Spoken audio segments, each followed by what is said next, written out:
Hello everyone, welcome to the English Globe. I hope you all are doing well today.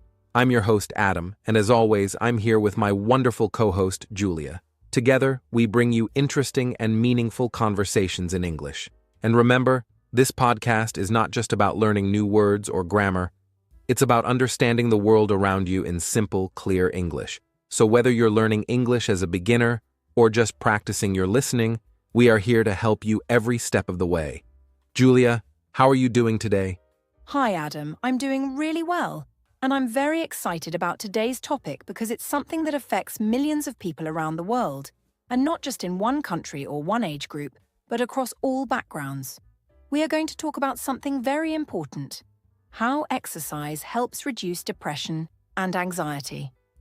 It's a topic that is close to my heart, and I know many of our listeners will benefit from this discussion, not just by improving their English skills, but also by learning practical ways to take care of their mental health. Yes, exactly, Julia. This is a very special episode because it touches both the mind and the language. So before we begin, let's take a moment to explain what we mean by depression and anxiety, in simple English. These are two words that many people hear often, especially in today's fast-moving, stressful world, but sometimes we don't fully understand what they really mean. So Julia, would you like to start with a basic explanation of what depression is? Sure, Adam. So, in simple words, depression is a condition where a person feels very sad, empty, or hopeless for a long period of time. It's not the same as having a bad day or feeling down for a few hours. With depression, these sad or empty feelings last for weeks or even months, and they can make it very hard for the person to do normal daily activities, like getting out of bed, going to work, taking care of their health, or talking to friends. Some people with depression also lose interest in things they once enjoyed, like music, food, or hobbies. It's more than just feeling sad. It's a serious mental health condition. That's a very good explanation, Julia. And now, let's talk about anxiety. Anxiety is also a mental health condition, but it feels a little different from depression. When someone has anxiety, they feel very nervous, worried, or afraid, even when there is no real danger. For example, they might worry too much about things like school, work, relationships, or the future. Their heart might beat faster, they might sweat, feel dizzy, or have trouble breathing. Some people even have what is called a panic attack, which is a sudden and strong feeling of fear that comes quickly and makes it hard to calm down. Yes, that's right. And sometimes people experience both depression and anxiety at the same time.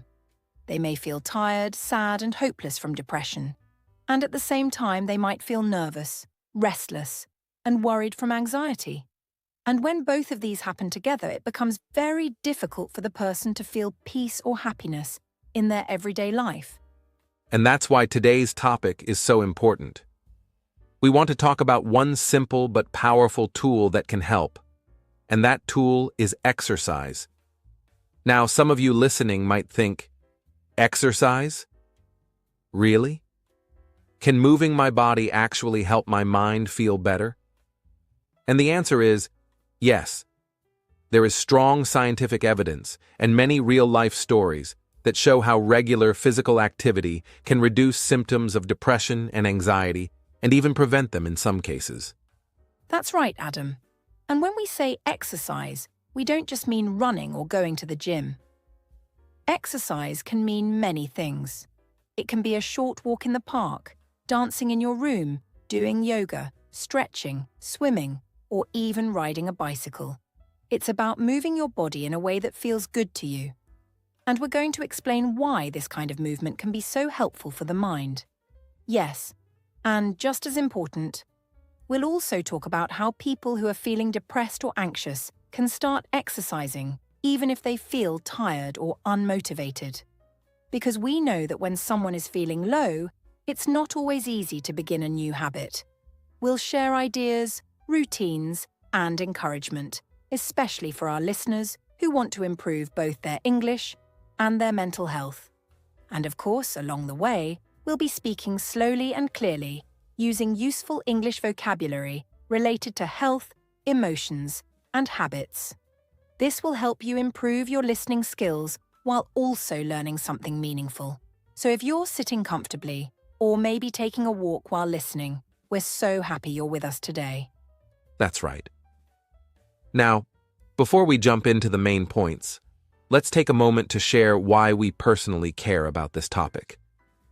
Julia, have you ever felt that exercise helped you during a difficult or stressful time? Oh yes, Adam. I remember a time a few years ago when I was going through a difficult period in my life. I was feeling very anxious all the time. I couldn't sleep well, and I kept thinking about negative things. A friend suggested I try going for a walk every morning, just 20 minutes. At first, I didn't think it would help much, but I tried it anyway. And after just 1 week, I noticed a change. I was sleeping better. I felt calmer. And most importantly, I felt proud of myself for doing something kind for my body. That's when I realized how powerful exercise can be. Not just for the body, but for the brain too. That's such a powerful story, Julia. And I can also say that for me, whenever I feel stressed or overwhelmed with work, going for a short run or doing a few push-ups helps me clear my mind. It's almost like my thoughts become quieter and my energy becomes stronger. And now I understand, it's not just in my imagination. There is real science behind this feeling, and we'll talk more about that soon. Yes, we will. And to all our listeners, maybe you've already tried exercise and felt its benefits, or maybe this is new for you and you're curious to learn more. Wherever you are on your journey, we want you to know that this podcast is a safe and supportive space. We're not here to tell you what to do.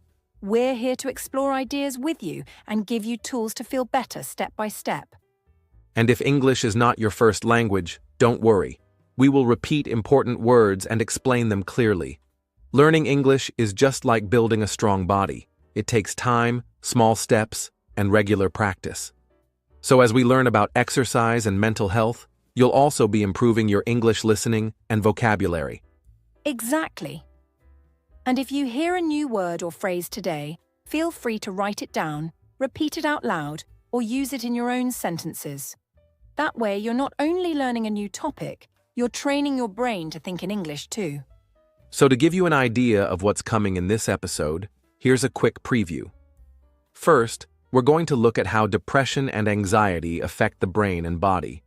Then, we'll explain what happens inside your brain when you exercise, and why that makes you feel better.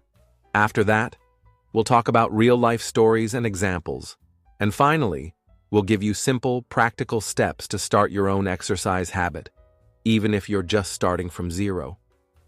We're also going to introduce some helpful words like endorphins, serotonin, stress hormones, and mental clarity. Don't worry if these sound difficult now. We'll explain them in a friendly and simple way as we go along. That's right. So get ready for a powerful and uplifting episode. If you're listening on your way to work or relaxing at home, we're so glad you're here. Together, we're going to learn something that could truly change your life and your English. So let's begin our journey into the world of exercise and mental health. Are you ready, Adam? All right, everyone. Now that we've introduced our topic and shared some of our own experiences, let's go a little deeper into the subject. In this section, we want to help you truly understand the connection between exercise and the way it affects our mental health, especially when it comes to depression and anxiety. We're going to talk about the science, but in a very simple way, so you don't need to worry about complex words or difficult ideas. Just sit back, listen carefully, and remember, you're not only learning about health today, you're also learning how to think in English. Yes, that's the beauty of this podcast, Adam. We're learning in two ways at the same time. We're improving our English, and we're also discovering something that can really help our minds and bodies feel better. So let's begin by talking about how depression and anxiety actually affect the brain and the body. Because when we understand what's happening inside us, it becomes easier to know why something like exercise can make a difference. Exactly. So let's start with depression. When someone has depression, their brain works differently than someone who feels happy and motivated. Certain chemicals in the brain, we call them neurotransmitters, are not balanced the way they should be. Neurotransmitters are special messengers in the brain.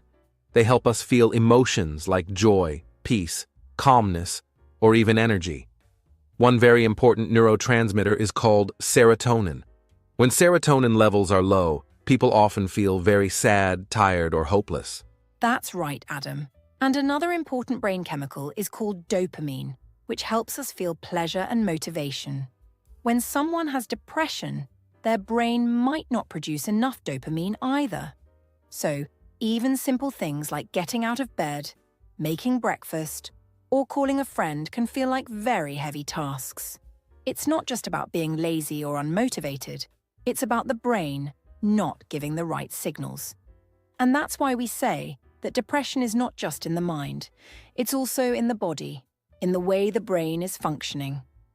And now let's talk about anxiety. Anxiety works differently from depression, but it's also related to the brain and the chemicals inside it. When a person feels anxious, their brain thinks there is danger, even if there's no real danger. The brain sends a signal to the body that says, "You must get ready to fight or run." This is called the fight or flight response. It's a natural reaction that helped our ancestors survive wild animals or dangerous situations. But in today's world, it can be triggered by small things, like exams, work stress, or speaking in public. Yes, and when this happens, the brain releases something called stress hormones. The most well-known one is called cortisol. Cortisol prepares the body to deal with stress, but when we feel anxious all the time, our bodies are full of too much cortisol. This can make our muscles tense, our heart beat fast, and our minds feel very busy and uncomfortable. People with anxiety often feel nervous, shaky, or like something bad is going to happen, even if everything looks fine on the outside. So now we know a little more about what's going on inside the brain when someone has depression or anxiety. The big question is, what can help the brain return to balance? What can help these chemicals, like serotonin, dopamine, and cortisol, move in the right direction again? And here is where exercise becomes one of the most powerful tools we have. Exactly. Exercise is like a natural medicine for the brain. It helps create more serotonin and dopamine, the chemicals that help us feel happy, calm, and motivated. And at the same time, it helps reduce the amount of cortisol, the stress hormone. So when you move your body, even just a little bit, you're helping your brain create a better balance. You're telling your brain, "I am safe, I am strong, I am moving forward." This is why many doctors and therapists now recommend exercise as part of treatment for depression and anxiety. That's right, Julia.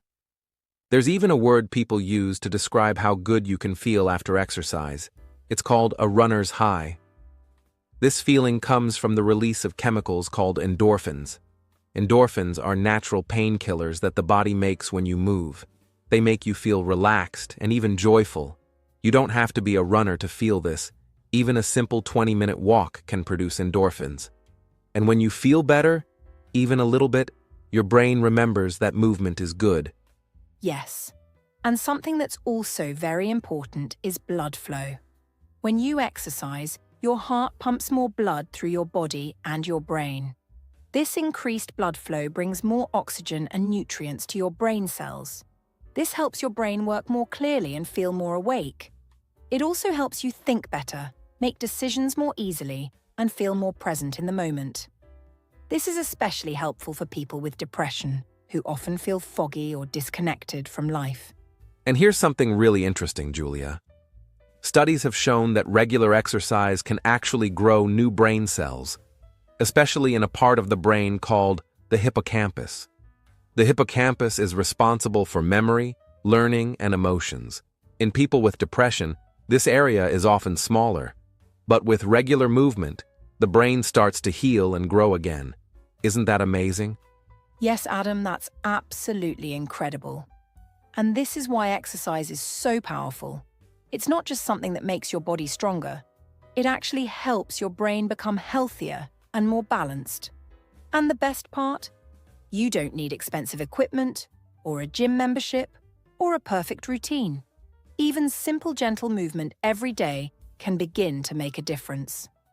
Now, we want to be very honest with our listeners. If you are someone who is struggling with depression or anxiety, we know that just hearing this information may not suddenly make you feel better. We understand that when you are feeling low, even small tasks can feel very hard. But what we hope to share in this podcast is the idea that small steps, done regularly, can lead to big changes over time. Yes, and we want to encourage you to think about exercise not as something you must do, but as something you give to yourself. It's not a punishment. It's a gift. It's a way of telling your body and your mind, I care about you. I want to help you feel better. And you don't have to be perfect. You just have to begin. That's so true, Julia. And that's what this section is really about. Understanding. When you understand what's happening inside your brain and you learn that exercise can help change those things, you feel more powerful. You realize that you have a tool, right there in your own hands, that can help you move forward. And that tool is movement. So to summarize what we've learned in this section, depression and anxiety change the way the brain works. Important brain chemicals like serotonin, dopamine, and cortisol become unbalanced. Exercise helps to correct that balance by increasing the happy chemicals and reducing the stress chemicals. Exercise also improves blood flow, helps the brain grow new cells, and makes thinking clearer. Even small amounts of movement can help. You don't need to do intense workouts. And most importantly, exercise is something that you can begin right now, wherever you are in life, whatever your condition. Even a 5-minute walk, a few stretches, or dancing to your favorite song can start the process. And once you start, your brain and your body will begin to remember that movement feels good. Yes. And in the next section, we're going to share real-life stories of people who used exercise to help with their depression or anxiety. These stories will show you that you are not alone and that small actions can lead to great changes. We'll also talk about how people began their routines, what struggles they faced, and how they stayed motivated. So stay with us, dear listeners. You're doing an amazing job just by being here, listening, and learning. You are already on the path to understanding and healing. And as you grow stronger in your English, you are also growing stronger in your mind. Hello again, everyone. Welcome back to the next part of our special podcast episode. If you've been listening from the beginning, then first of all, thank you. We're proud of you for sticking with us, and we're excited to continue this journey together. In the last section, we talked about how depression and anxiety affect the brain and how exercise helps balance the brain's chemicals. In this section, we want to go even deeper. We want to help you really understand what happens in the brain when you exercise, and we'll explain it using simple words and clear ideas. Yes, Adam. This part is so important, especially for people who might wonder, why should I move my body when it's my mind that feels heavy? It's a good question, and the answer is found inside your brain. When we exercise, the brain doesn't just watch, it becomes very active. It starts doing all kinds of helpful things, and it creates the changes that help reduce stress, improve mood, and even help us sleep better at night. So let's explore what actually happens inside your brain during exercise. All right, let's begin with something called endorphins. This is one of the most well-known effects of exercise. Endorphins are often called feel-good chemicals. Your brain produces endorphins naturally, especially when you do physical activities like walking, running, dancing, biking, or swimming. These chemicals help reduce pain and make you feel more relaxed or even happy. Some people feel a little high after a workout. Not the kind of high you get from drugs, but a natural, healthy feeling of joy and lightness. This is often called a runner's high, but really, you don't need to run to feel it. A simple workout can make your brain release these endorphins. That's a great point, Adam. And the beautiful part is, Endorphins work almost like medicine, but they come from your own body. They don't cost money, and you don't need a doctor's note to get them. When you exercise, you are giving your brain the chance to produce more endorphins, which help calm your nerves and lift your mood. If you feel stressed, worried, or low, moving your body can actually give your brain something it needs to feel better. Now let's talk about another brain chemical that is deeply connected to both mood and motivation, and that's dopamine. Dopamine is responsible for feelings of reward and satisfaction. When you accomplish something, even something small, your brain gives you a little burst of dopamine. It's the brain's way of saying, "Well done, that was good." When you exercise, you create moments of achievement. Even just completing a short walk or stretching your arms in the morning can boost dopamine and make you feel more alive. Yes, and for people with depression, dopamine levels are often too low. That's why things that used to bring joy, like music, food, or even friendships, may suddenly feel boring or meaningless. But exercise can gently help raise those dopamine levels again. And here's something very interesting. The more consistent you are with exercise, the stronger this dopamine response becomes. In other words, the brain starts to expect joy from movement, and this creates a positive habit loop. That's so true, Julia. And along with dopamine and endorphins, we also have serotonin, another important brain chemical. Serotonin is connected to feelings of calm, happiness, and well-being. It also helps with sleep and digestion. Many antidepressant medications work by increasing serotonin levels. But did you know that regular exercise also increases serotonin naturally? It does. When you move your body, your brain creates more serotonin. This is one reason why people who exercise regularly often report feeling more stable emotionally. Yes, and here's something even more interesting. Exercise doesn't only increase good chemicals, it also reduces the harmful ones. For example, it helps lower the amount of cortisol in the body. Cortisol is known as the stress hormone. When we are anxious or under pressure, our brain releases cortisol to help us respond to danger. But if we have too much cortisol all the time, we feel tense, worried, and tired. Our muscles may feel tight, our sleep may become poor, and we may feel like we can't relax. But exercise changes this, because it burns away excess cortisol. When you move your body, your brain says, "Okay, the danger is gone. You are active and healthy. Let's slow things down now." So your heart rate becomes more steady. Your breathing becomes calmer. Your muscles begin to relax. And your mind slowly lets go of that heavy feeling. It's like pressing a reset button for your stress response. Another thing exercise does is improve something called neuroplasticity. Don't worry, this word sounds complicated, but we'll explain it clearly. Neuroplasticity means the brain's ability to change and grow. It means your brain is not fixed. It can make new connections, build new cells, and learn new things even as you get older. When we are stuck in depression or anxiety, our brains can feel like they are stuck in a dark loop, always thinking the same sad or fearful thoughts. But with exercise, we give the brain a chance to create new, brighter patterns. Yes, that's beautifully said, Julia. Exercise stimulates a protein called BDNF that stands for brain-derived neurotrophic factor. This protein acts like a kind of fertilizer for the brain. It helps brain cells grow, connect, and survive. When we have more BDNF, we think better, feel better, and even remember better.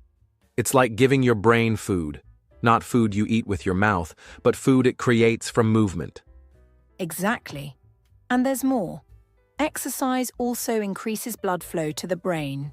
More blood means more oxygen and more nutrients. This helps every part of the brain function better, especially the prefrontal cortex, which is the part of the brain that controls decision-making, attention, and focus. People with anxiety or depression often have trouble focusing or making choices. But when this part of the brain is well nourished through movement, those abilities start to come back. Let's not forget about sleep either. Sleep is so important for mental health, and many people with depression or anxiety find it hard to fall asleep or stay asleep. Exercise helps the body fall into a more natural sleep rhythm. It helps the brain release melatonin at night. That's the hormone that helps you feel sleepy. And when you sleep better, your mind heals more deeply. You wake up with more energy and a better mood, ready to face the day. So let's pause here and recap what we've learned so far in this section. Exercise produces helpful brain chemicals like endorphins, dopamine, and serotonin. It reduces the stress hormone cortisol.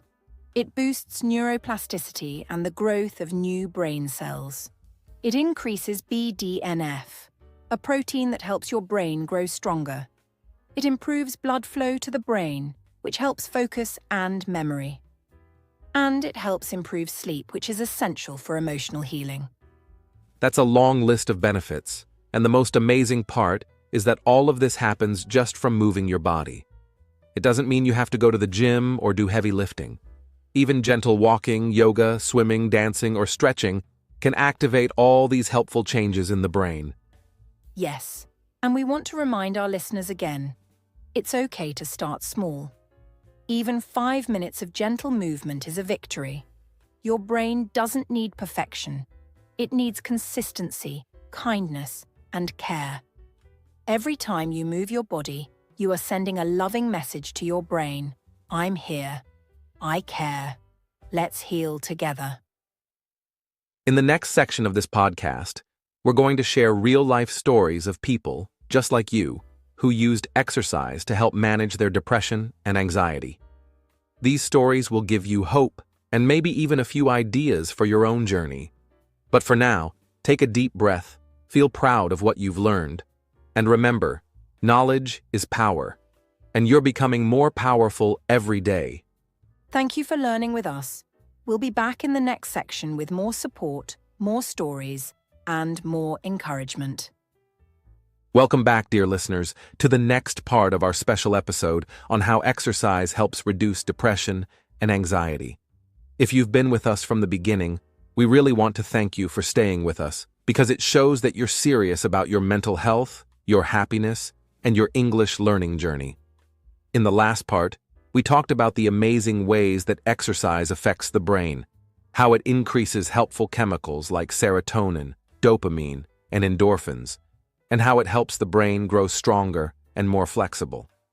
Now, in this part, we want to bring everything to life by sharing real stories. Stories of people from different backgrounds who struggled with depression or anxiety and found healing through movement. That's right, Adam. Science is important and we love talking about the brain.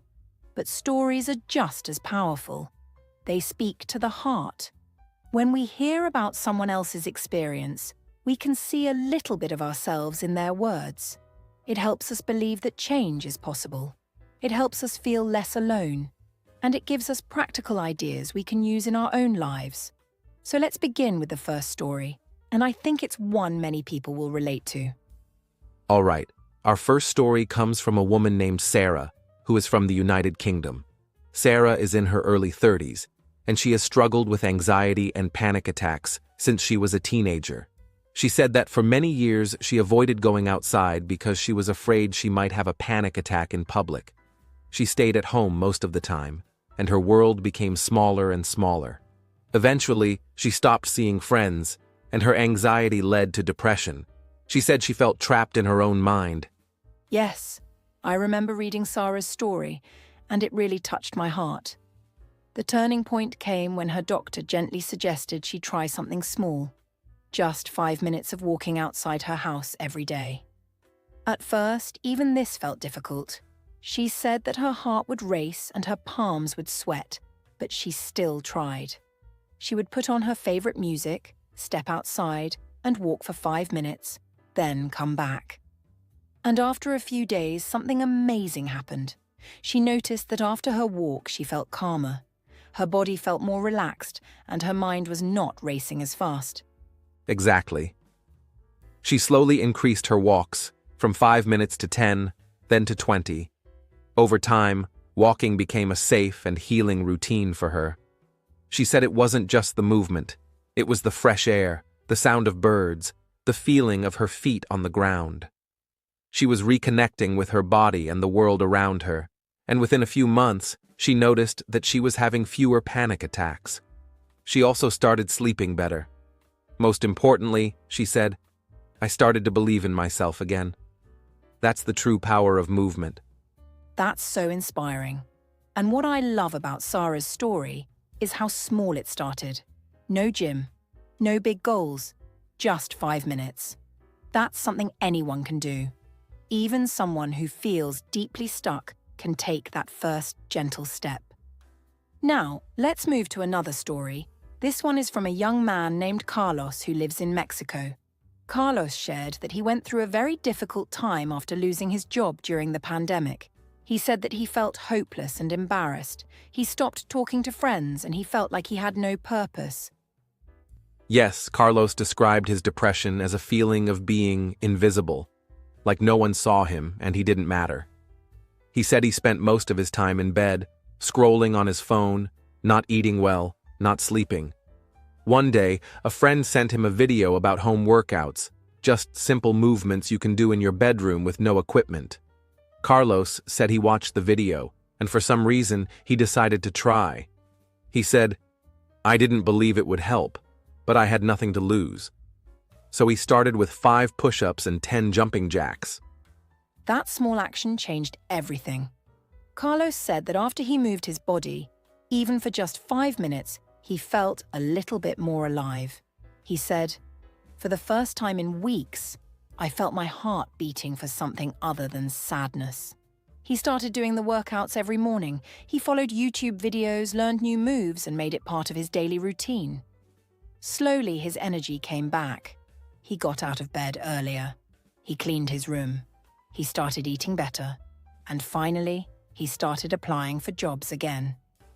Today, he has a new job and says that exercising saved his mental health. That's powerful. And what I love about Carlos's story is that he didn't need a gym or a trainer. He just used what he had, his body, his room, and a phone. That shows us that the most important tool for healing is already with us. It's our willingness to try. Now let's move to another incredible story. This one is from Amina, a university student from Kenya. Amina has been dealing with depression for many years, and during exams her anxiety would get so bad that she couldn't sleep or eat. She often felt like her brain was stuck in fear mode. Amina discovered yoga when she attended a free mental health workshop at her university. At first, she thought yoga was just about stretching, but she soon learned that it's much more than that. Yoga includes breathing, focus, and mindfulness. Amina said that during her first yoga class, something unexpected happened. She cried. Not because she was sad, but because she felt release. She said, I didn't know how much tension I was holding inside me. After that, she started doing yoga every morning. She said it became her anchor, something that helped her start the day with calm and confidence. Yes. And she also said that yoga helped her reconnect with her body in a gentle way. Depression had made her feel like she was just a brain full of pain, but yoga helped her feel whole again. Body, mind, and soul. Amina said that her grades improved, her sleep became deeper, and she started making new friends. She even joined a mental health club at her university to support others. That's the beauty of healing. When you feel better, you can help others too. That's true. And these stories show us that healing is not always fast or perfect, but it's possible. And it often begins with something very simple, a small walk, a stretch, a few deep breaths. These movements may look small from the outside, but they are big steps inside. Now let's talk about one more story. This one is from Takeshi, a retired teacher from Japan. Takeshi said that after he retired, he felt a deep emptiness. He had spent his life teaching students and being part of a community, but after retirement, his days felt quiet and lonely. Takeshi said he started feeling tired all the time. He lost interest in food, in reading, even in television. His daughter noticed this and encouraged him to join a local Tai Chi group. Tai Chi is a form of slow, flowing exercise that's often done in parks in China and Japan. At first, Takeshi didn't want to go. He said, "I'm too old for this." But eventually, he agreed, and something beautiful happened. He found peace in the movement. The slow motions, the focus on breathing, and the calm atmosphere brought a sense of balance back to his mind. Yes, and over time, he made new friends in the group. He said that just being around others, even without talking much, made him feel more connected to life. His depression began to fade. He laughed more, he walked with more energy, and he even started writing poetry again.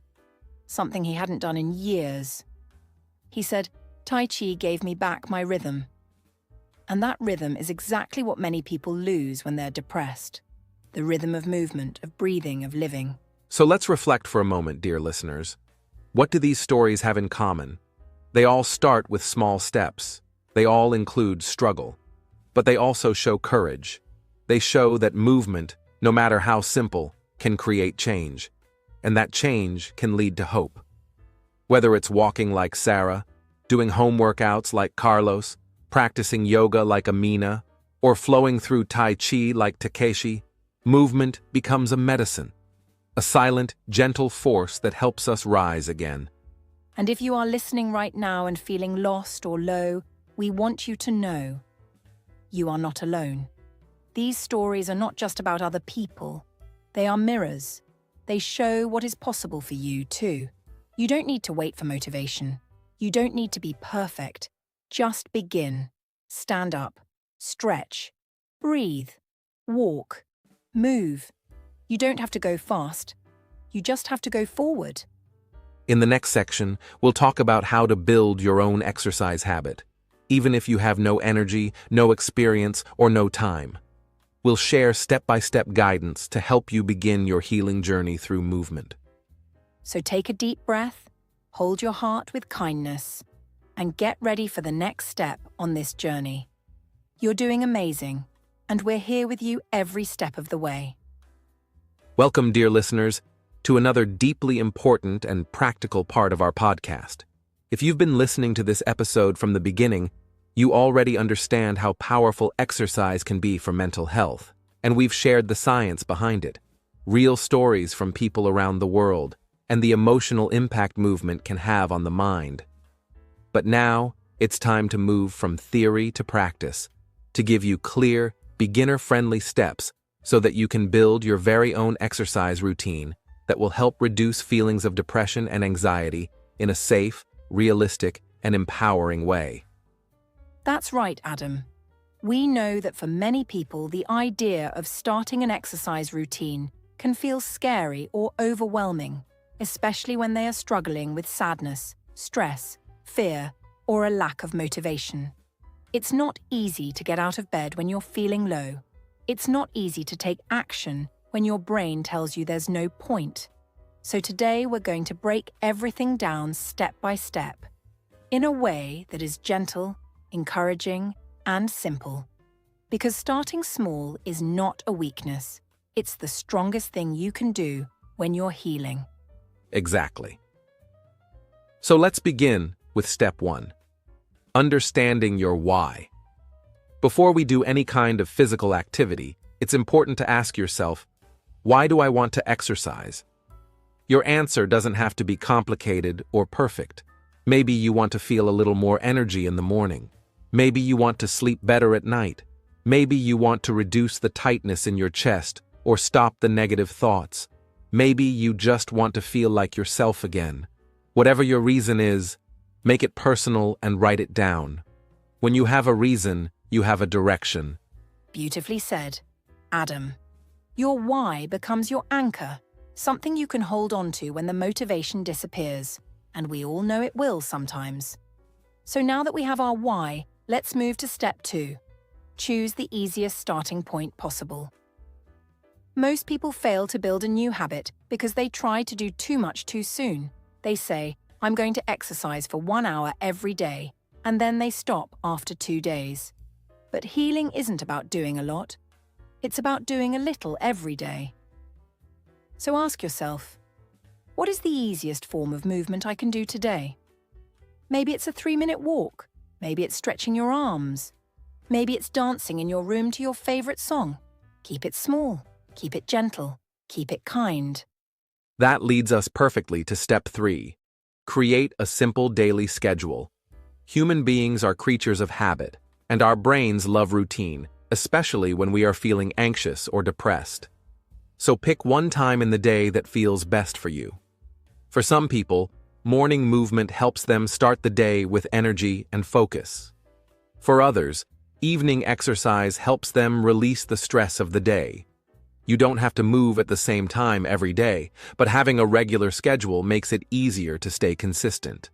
For example, you can say, every morning after brushing my teeth, I'll stretch for 5 minutes. That's a perfect start. Yes, and now, let's talk about step 4.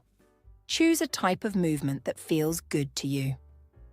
There are many different ways to move your body, and not all of them are right for everyone. You don't have to run if you don't like running. You don't have to do push-ups if that feels stressful. Movement should feel good, not like punishment. If you enjoy dancing, then dance. If you like walking, go for a walk.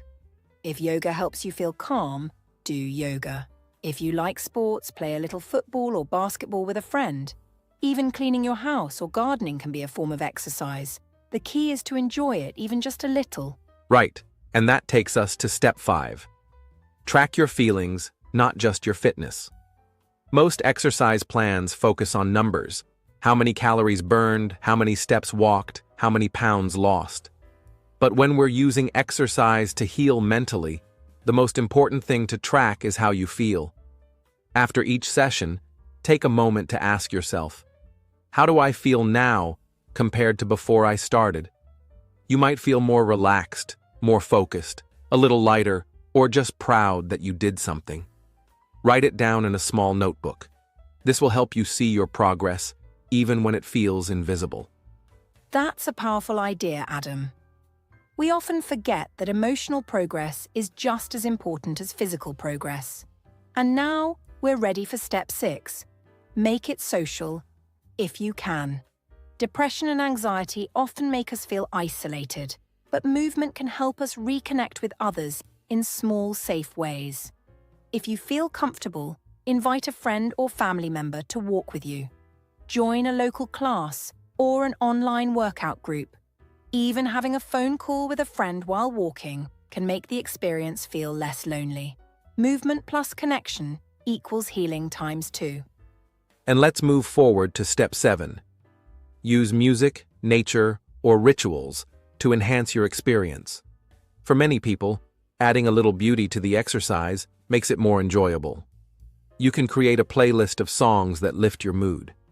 You can choose to walk in a place with trees, water, or sunlight. You can even light a candle or do a short meditation before or after you move.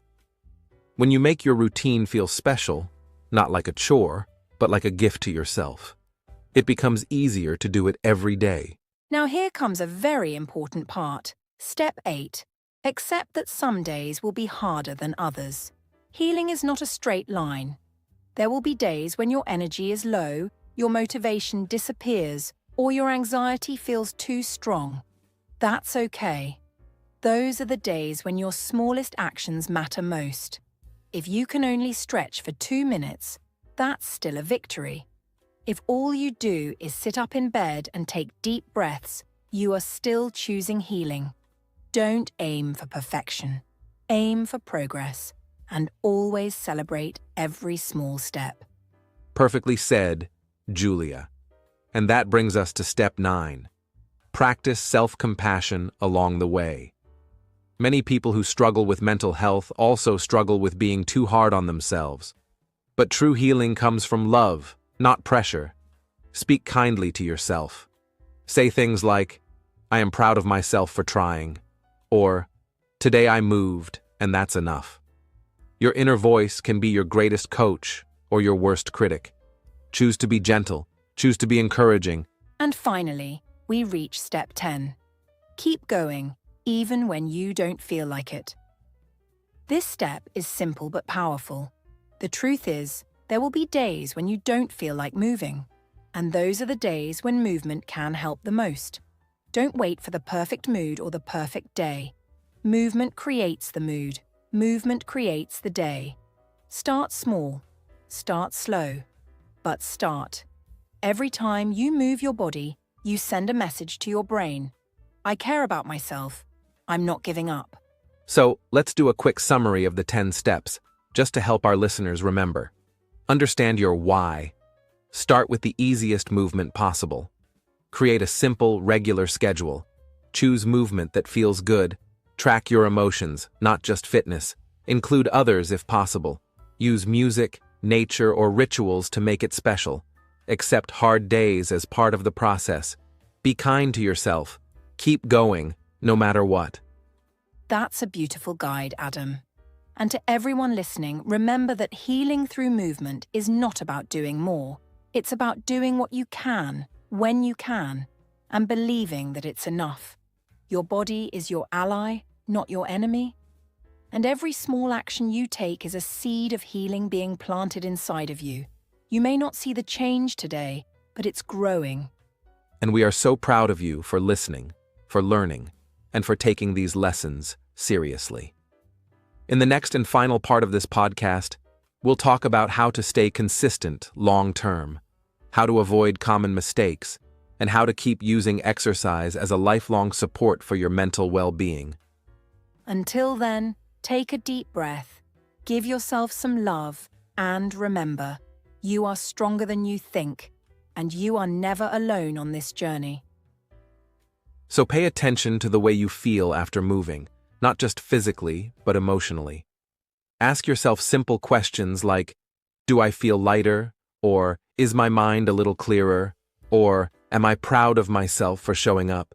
These emotional reflections are powerful, and when you write them down or say them out loud, they remind your brain that movement is not a chore. It's a form of emotional medicine that you can return to anytime you need it. Exactly. And to support that idea, let's talk about making your environment friendly for movement. Sometimes it's not our motivation that's the problem. It's the obstacles in our environment. For example, if your workout clothes are buried under a pile of laundry, you'll feel less likely to change and move. But if your exercise shoes are placed by the door or your yoga mat is already rolled out, your brain receives a little invitation. Hey, this is easy.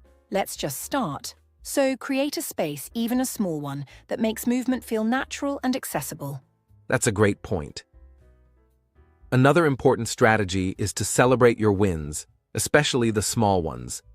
We often wait to celebrate until we've done something big, like losing a certain amount of weight or finishing a long run.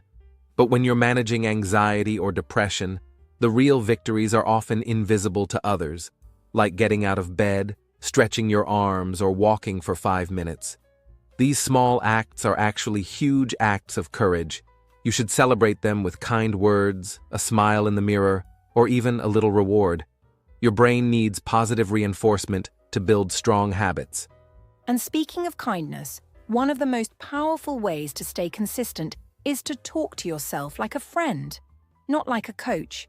We all have that inner voice, and unfortunately, it's often harsh, critical, and unforgiving.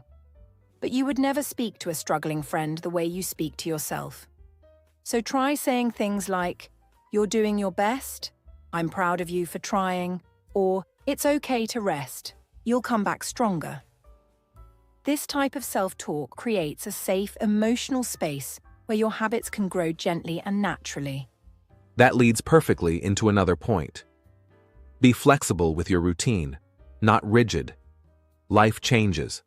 Some days you'll have more energy. Other days you'll feel low. That's normal. If you can't go for a 30-minute walk, do a 5-minute one. If you're too tired to exercise outside, just stretch at home. If you're overwhelmed by anxiety, take 3 deep breaths and move your fingers or shoulders. Movement doesn't always have to be big to be meaningful. What matters is that you don't break the chain. Even the smallest action keeps the habit alive. Let's not forget the power of visual tracking tools. Sometimes it helps to see your progress visually. It gives your brain something to hold on to. You can use a simple calendar and mark an X on every day you moved. Or you can use a habit tracker app that shows your streak. When you see a long chain of small wins, it motivates you to keep going. And even if you miss a day, that visual reminder helps you get back on track the next day without guilt or shame. That's so helpful. Now let's talk about something that often breaks people's consistency: the comparison trap. We live in a world where social media shows us people who run every day, lift heavy weights, or post perfect fitness photos. But that's not real life, and it's definitely not real healing. You are on your own journey. You don't need to be like anyone else. You don't need six-pack abs or 10,000 steps a day. You just need to move in the way that feels right for you. So protect your mental space. Unfollow accounts that make you feel less than. Focus on your own progress, not someone else's highlight reel. And if you're someone who struggles with motivation, especially during depressive episodes, here's something gentle you can try. The 2-minute rule. If you feel too tired or down to exercise, just promise yourself you'll do it for 2 minutes. That's it. 2 minutes of walking, 2 minutes of light stretching, 2 minutes of dancing. Often, once you start, you'll continue. But even if you stop at 2 minutes, you've still kept your promise to yourself. And that's powerful. Another strategy that helps long-term is to combine movement with something enjoyable. If you don't enjoy exercising alone, try listening to your favorite podcast, maybe even this one, or watch a funny video while you walk indoors, or call a friend and talk while you walk. Pairing movement with something pleasant creates positive associations in your brain. It turns a task into an experience, something you actually look forward to, not something you feel forced to do. That's great advice. And for those who want to go even deeper, you can try keeping a movement and mood journal. Every time you exercise, write down what you did and how you felt emotionally before and after. Over time, you'll notice patterns. Maybe walking helps you sleep better. Maybe yoga reduces your panic symptoms. Maybe dancing lifts your mood instantly. These patterns help you build confidence because you begin to realize that you have tools, not just theories, for emotional balance. And finally, let's talk about making peace with pauses. There will be seasons in your life when you move less. Maybe you're sick. Maybe you're grieving. Maybe you're burned out. That's okay. Rest is not the opposite of movement. It's part of it. The most successful long-term habits are built by people who allow themselves to pause, reset, and return, without shame. Your journey doesn't end when you stop for a while. It only ends if you decide not to come back. And we believe you will always come back because you are learning to love yourself in motion. Yes. And remember, your relationship with exercise is just like any other relationship. It grows stronger with time, patience, and care. It may feel awkward at first. It may feel hard some days. But the more you show up with kindness, the more your body and mind will begin to trust the process. You are not doing this to fix yourself. You are doing this to connect with yourself, to support your brain, nourish your heart, and protect your future well-being. So, whether you're just starting out or have already begun your journey, remember, movement is one of the most powerful forms of self-respect you can offer yourself. Not because society tells you to look a certain way, not because someone else is watching, but because you matter. Your peace matters. Your energy matters. Your joy matters. And every step you take, no matter how small, is a step toward healing. We hope this episode has not only helped you improve your English, but also given you emotional tools you can carry into your daily life. You are not alone. And every time you move with intention, you're choosing courage over comfort, healing over hiding, and growth over fear. As we reach the final part of this episode, we want to invite you to take a quiet moment with us, not to learn something new, but to reflect on everything we've explored together. Over the past hour, we've talked about the deep connection between physical movement and mental well-being. we've talked about how exercise can change the chemistry of your brain, reduce stress, improve your mood, and even help you sleep better. But more importantly, we've talked about how it can help you feel like yourself again. Exactly. We didn't just want to give you information, we wanted to give you hope. Because depression and anxiety can sometimes make us feel stuck, like nothing will ever change. It's like being inside a fog that never lifts.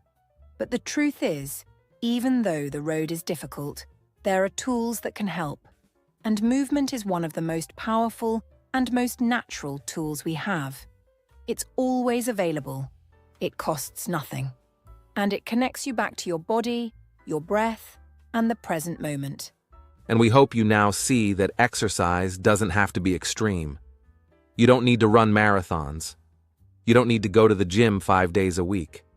You don't need to push yourself until you feel pain. What you do need is gentleness, patience, and the belief that small, kind steps matter. Because they do. They matter more than you know. Sometimes we think that exercise is just about fitness or looking good. But it's so much more than that. It's about healing. It's about building emotional strength. It's about creating space in your mind and light in your body. When you move, even a little, you send a message to your brain that says, I care about myself. And that message begins to change everything. It rewires your patterns. It gives you energy. It reminds you that you are alive and capable and not alone. You know, we often hear people say, I'm too depressed to exercise, and that's understandable. Depression makes everything feel heavier, even standing up, even brushing your teeth. But the truth is, you don't need to feel motivated to start. You just need to take one small action, one breath, one stretch, one step outside, and that action creates a spark. That spark becomes momentum, and that momentum becomes change. And remember, no one is asking you to do it perfectly. There's no perfect routine. There's no perfect day. There's just this day, this moment. And in this moment, you can choose to take care of yourself.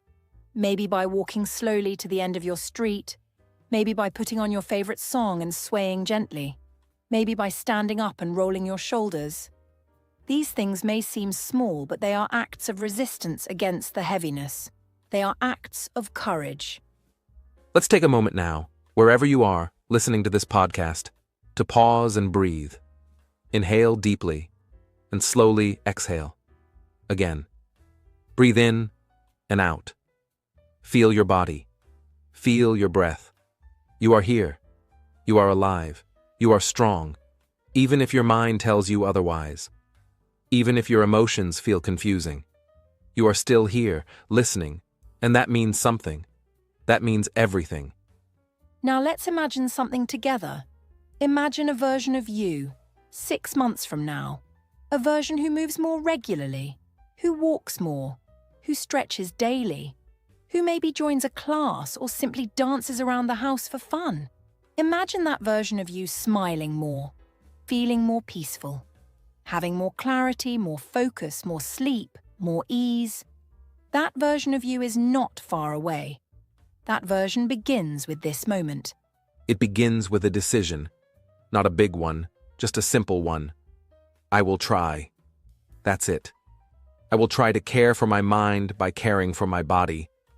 I will try to move, not for punishment, not for appearance, but for peace.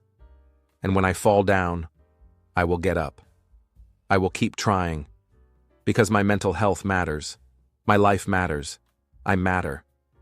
We want you to carry this message with you beyond this podcast. Write it down if you need to. Put it on your wall. Repeat it every morning. I will move for my mind. I will breathe through the hard days. I will take small steps, and I will not give up on myself. Because movement is not just about changing your body. It's about coming home to yourself. Every time you move, you are reminding your brain, I am not powerless. I have choices. I have strength. Even on your worst days, you can choose movement, and that choice can change everything. Before we end, we want to leave you with a simple movement mantra. You can say it to yourself anytime you need encouragement. In stillness, I find peace. In movement, I find strength. In breath, I find hope. Repeat it as you walk, as you stretch, as you wake up or lie down. Let it become your quiet companion, a reminder that healing is not far away. It lives within you. And always remember, healing is not linear. Some days will feel better, others will feel worse. That's okay. You are still growing. You are still trying. You are still worthy of love, even on the days you don't move at all. This journey is about compassion, not perfection. Let your body and mind be friends again, not enemies. Let movement be your medicine, and let hope walk beside you every step of the way. Thank you for spending this time with us. We hope this episode didn't just help you improve your English, but also reminded you of your strength, your value, and your ability to take control of your mental well-being through small daily actions. And we believe in you, truly. Wherever you are in your journey, we're proud of you for being here, and we'll be here for you again in the next episode, to learn, to grow, and to keep moving forward. Take care of yourself. Breathe deep, move gently, and always remember, your story is still being written, and it's a beautiful one.